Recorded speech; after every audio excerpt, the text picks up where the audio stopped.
మన ఊటీ న్యూస్ కి స్వాగతం. మా పిల్లలకు వెంటనే పాఠాలు చెప్పాలి. స్కూల్లో తక్షణమే టీచర్లు నియమించాలి. కాంట్రాక్ట్ బేసిస్ లో ఉన్న టీచర్లు వెంటనే పర్మినెంట్ చేయాలి. కాంట్రాక్ట్ బేసిస్ లో ఉన్న టీచర్లు వెంటనే పర్మినెంట్ చేయాలి. పేరు పాలకులకు నేను గిరిజన సంఘం నాయకుని. ఈరోజు మెగా పేరెంట్స్ మీటింగ్ ఇక్కడ ఏపీఆర్ లో ఏర్పాటు చేశారు. ఏర్పాటు చేసిన అనంతరం పేరెంట్స్ అందరూ కూడా మేము డిసైడ్ చేసాం ఏంటంటే తక్షణమే ఈ పాఠశాలలో టీచర్లను ఏర్పాటు చేయాలి. ఎందుకంటే ఈ పాఠశాలలో మొత్తం 720 మంది పిల్లలు ఉంటే ఇక్కడ 7 టీచర్స్ మాత్రమే ఉన్నారు. అంటే 100 మందికి ఒక టీచర్ ఉన్నారు. ఈరోజు 10th క్లాస్ పిల్లలు 138 మంది ఉన్నారు. రేపు ఒక నెల పోతే ఎగ్జామ్స్ వస్తాయి. సో వీరికి పాఠాలు ఎలా నేర్చుకుంటారు, చదువు ఎలా నేర్చుకుంటారు?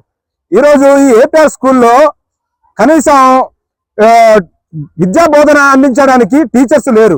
కాబట్టి ప్రభుత్వం తక్షణమే టీచర్స్ వెంటనే ఇక్కడ ఏర్పాటు చేసి విద్యా బోధనలు అందించాలి. గిరిజన ప్రాంతంలో విద్యా విధానాన్ని ఈరోజు పూర్తి నశించే విధంగా ఈ రాష్ట్ర ప్రభుత్వం వ్యవహరిస్తుంది. దీన్ని పేరెంట్స్ గా మేము తక్షణమే ఖండిస్తా ఉన్నాము. వెంటనే ఈ ప్రభుత్వం ఆలోచించి ఈ ఏపీఆర్ స్కూల్లోనే కాదు, ఈ 11 మండలాల్లో ఏపీఆర్ లో పనిచేస్తున్న టీచర్స్ అందరూ కూడా ఐటీడీఏ ముందు దీక్ష చేస్తున్నారు. దానివల్ల ఇక్కడ పిల్లల చదువు పూర్తిగా పాడైపోతుంది. ఈ రకంగా పాడైపోవాలని ప్రభుత్వం కోరుతుందా? ఖచ్చితంగా తక్షణమే ఈ టీచర్స్ ని ఇక్కడ ఆల్టర్నేట్ టీచర్స్ ఏర్పాటు చేసి విద్యా బోధన అందించాలి. లేదు అంటే స్కూల్స్ మొత్తం మూత వేసైనా ఉంచాలి.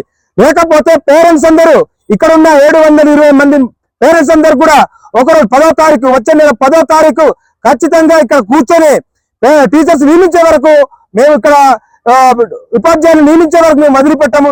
ఇక్కడ దీక్షతో ఉంటాము, ఆ పిల్లలతోనే ఉంటాము. కాబట్టి తక్షణమే ఈ విషయాన్ని రాష్ట్ర ప్రభుత్వం ఆలోచించి ఇక్కడ టీచర్స్ ని తక్షణమే ఏర్పాటు చేయాలని చెప్పేసి డిమాండ్ చేస్తున్నాం.